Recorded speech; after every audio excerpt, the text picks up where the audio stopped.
All right, I'm going to bring up something that you don't want to admit that you have, but everybody has it. Here it is. You ready? It's the junk drawer that's in your house. Every house has it. It's that drawer, you know exactly which one I'm talking about. It started with really good intentions, right? I have one too. I'm just like you. I decided that we're going to place a couple things in there, useful things. It's going to be the drawer where we keep scissors and tape and some batteries, maybe a screwdriver. And then you know what happens. Maybe we would say life happens. You throw in a restaurant coupon and a gift card and a key that opens something. You don't know what. There's some charging cables. You don't even own the device anymore. There's some birthday candles in there. There's an instruction manual.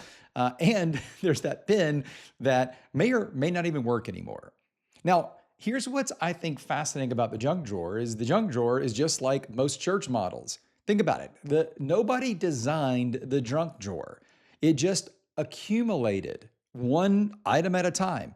Everything found its way into the junk drawer because at some point, someone thought, maybe you, maybe me, we need this. This is important. We should keep this. We will definitely use this. I'm going to put it somewhere where I know where it's at.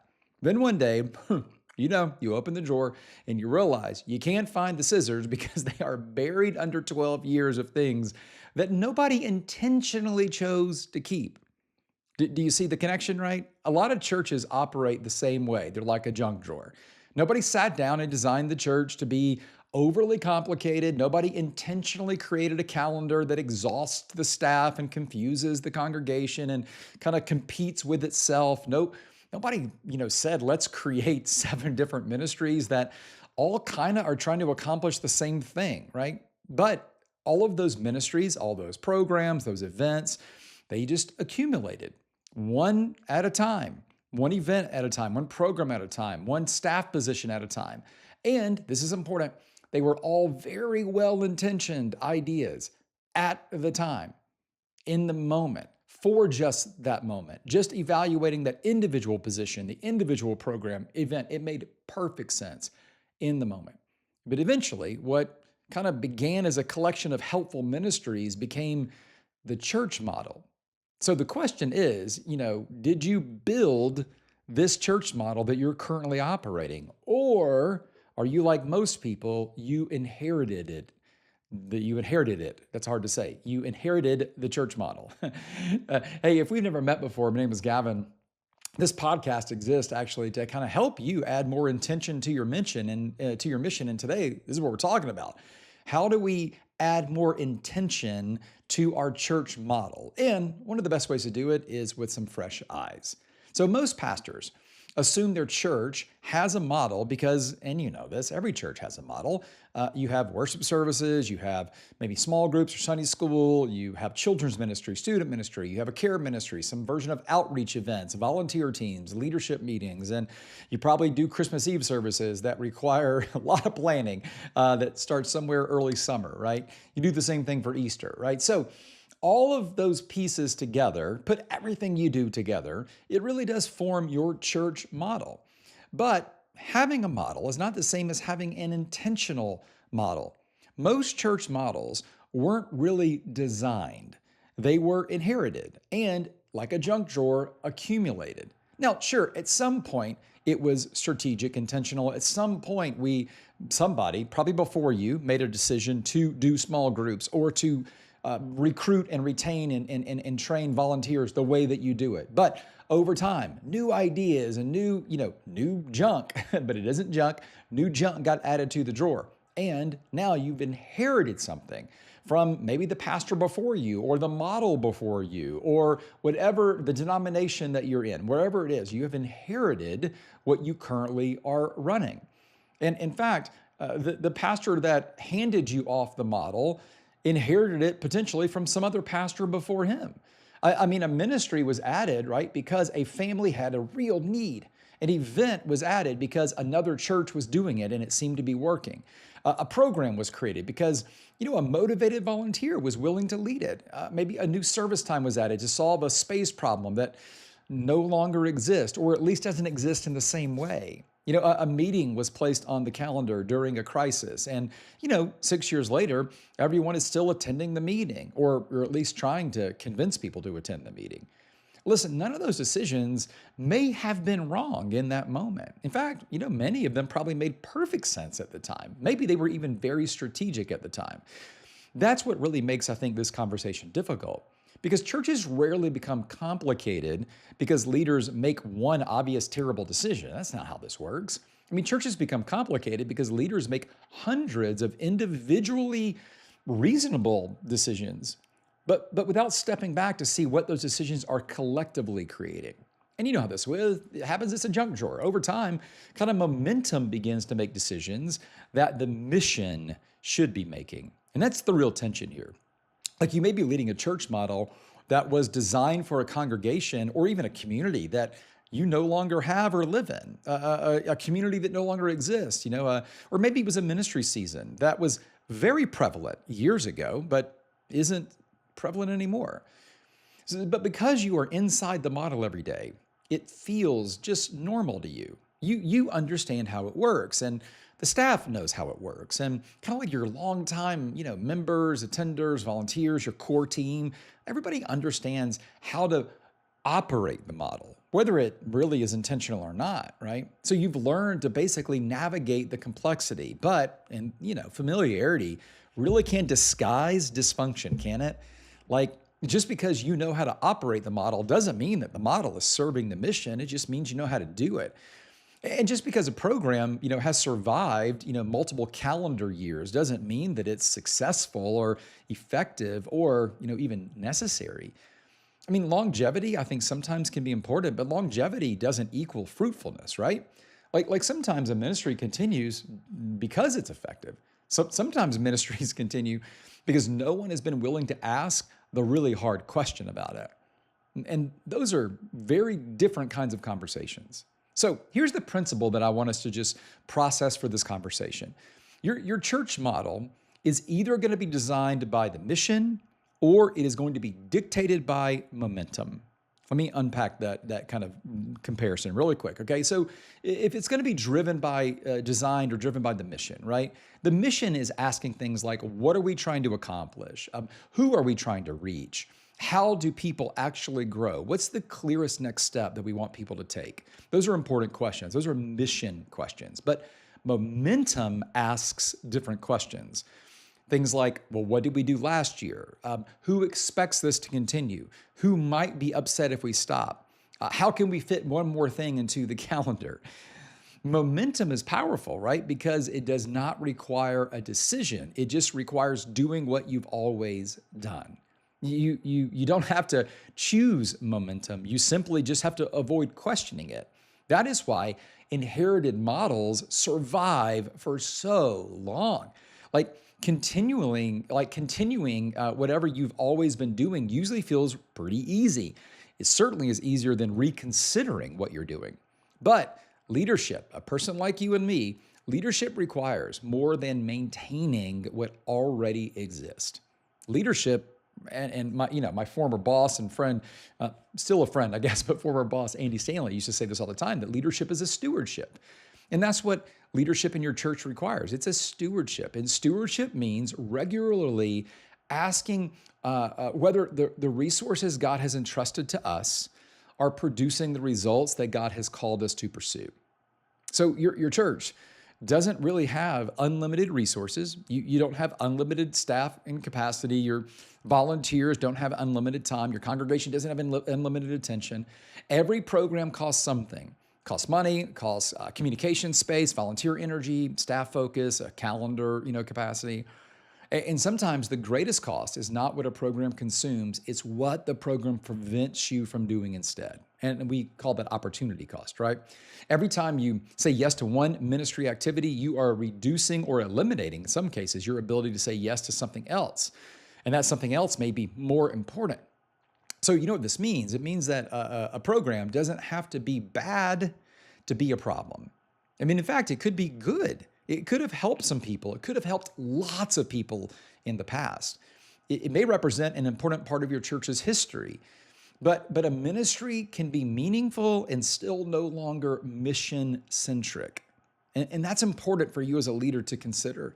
Like you do not honor the past by pretending every strategy from the past has to continue forever.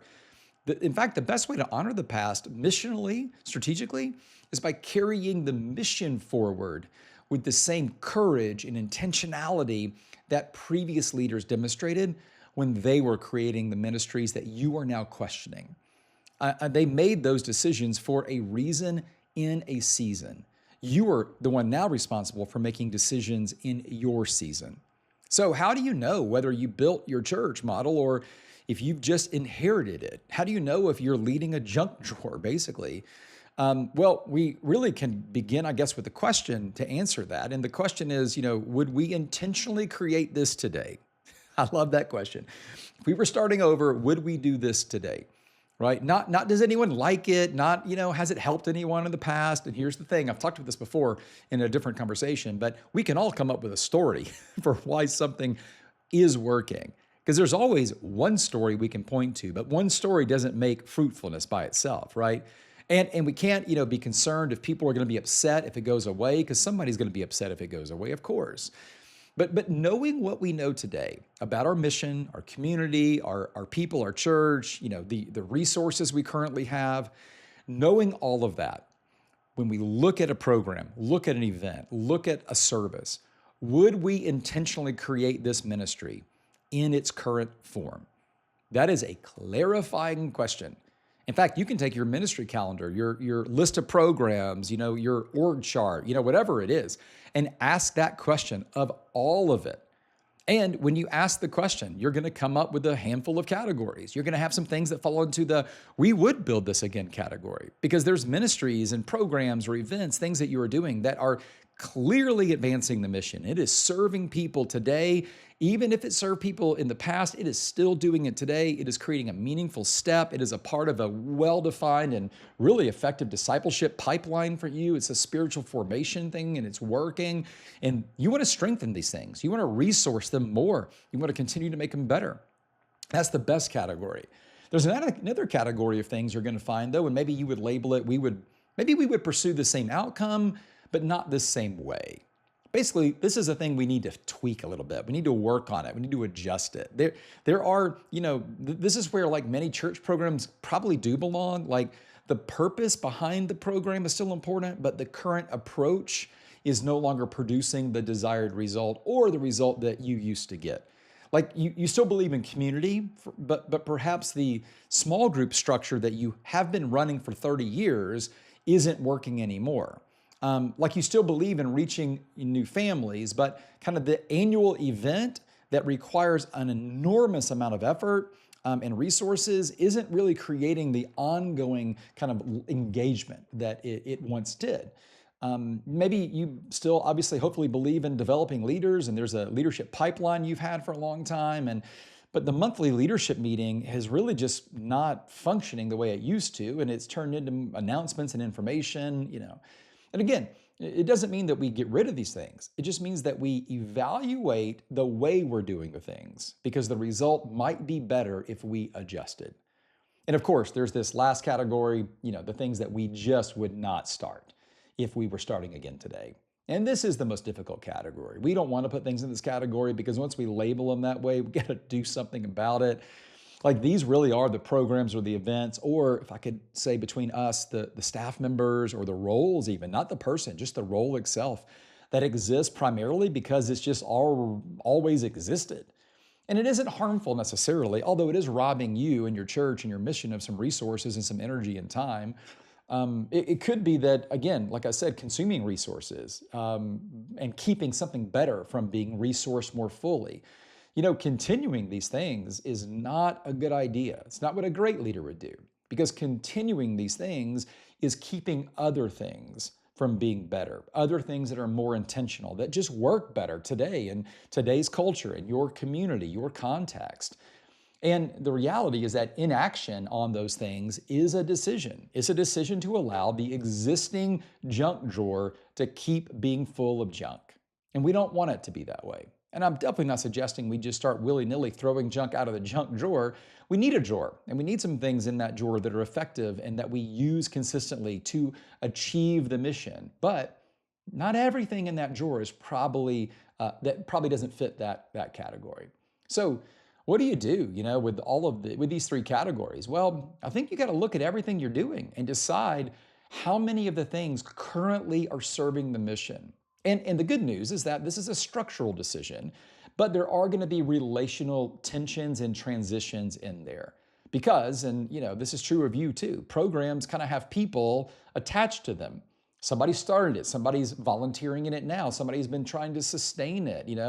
Again, there's a story of people finding community and connection through it. And so it's going to be hard to make these strategic decisions, but making the right strategic decision allows you to handle the transition well. But I'll tell you this, if you handle the transition poorly, you're going to lose a lot of energy. And we don't want to do that. I mean, to be honest about the strategy, also means to be thoughtful with the people who are leading in that maybe outdated model event program. So make sure that as you go through a process like this, that you are relationally sensitive to the people who may not fully understand your decisions, may not see it the same way that you do. Last thing, the goal of this, right? The goal of this is not to create a smaller church calendar, just because smaller is cleaner. That's not what we're trying to do, right? The goal isn't just eliminating the old stuff. A lot of old stuff is incredible gold stuff. We don't want to get rid of that stuff. The goal is certainly not to change things just to shake up the apple cart, right? Or to prove that you have your thumbprint. I mean, none of that is the goal. The goal, if we were to label it in one word, is alignment, or maybe missional alignment. What you really want are ministries and your calendar and your staffing, your org chart, your resources, all moving in one direction to advance the mission. That's it. You want to be able to kind of draw a very clear line between what your church says it's called to do and what your church actually spends its time doing. Because, listen, complexity creates a lot of pressure on people like you and me, pastors. It creates pressure on your staff, but pressure on your volunteers. It puts pressure on families who are trying to determine, what matters most and where they should go and what they should give to. And eventually, complexity just makes movement harder. Complexity makes spiritual formation harder.